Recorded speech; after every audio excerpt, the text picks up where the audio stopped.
help you. Tonight, a follow-up to a series I did back in November called The Lyme Controversy. It exposed the frequent misdiagnosis of the illness, faulty testing, and the battle between medical societies over the proper treatment. The series generated an enormous amount of feedback, and I am so happy to tell you that some of our viewers who'd been suffering for years now report they're getting answers and they're on their way to recovery. Tonight, we share one of those stories.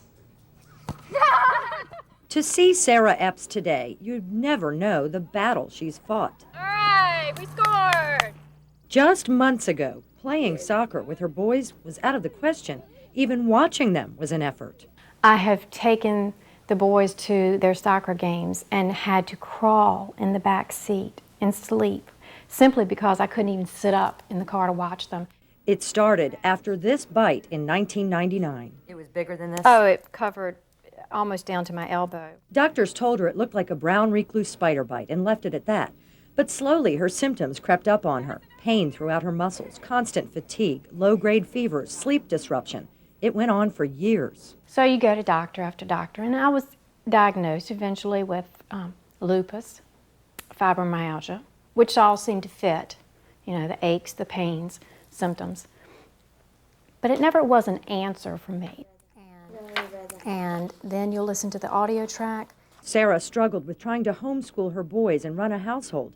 She gave up horseback riding, but she just couldn't accept what doctors were telling her. Basically, that I could take aspirin for the pain and rest.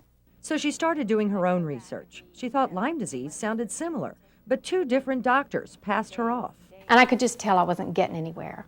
Finally, she came across the concept of Lyme-literate medical doctors. And about that time, that's when your three-part series came on. And I was just amazed. It was like, that's my story.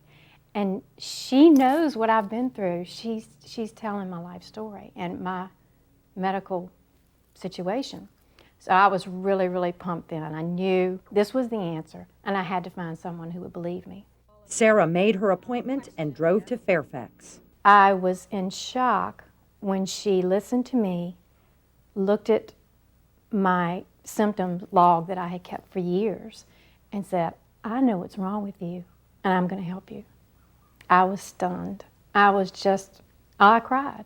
And the Lyme test came back positive. She says no doctor had ever given her one. A plague of ignorance regarding the ignorance of a plague. Now, after 4 months of treatment, Sarah and her doctor are thrilled with how quickly she's improved. I think that I'm going to help somebody else just like you helped me. You know, and there are people out there like us that are suffering and don't know why. And they need to be helped.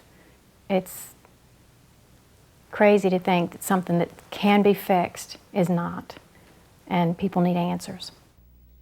You can watch Sarah's full interview on our website. That's where you can watch her interview. And if you missed the original series, I would urge you to visit the special section on WSET.com. You can watch those pieces and read through some important information, including a symptoms checklist to help you.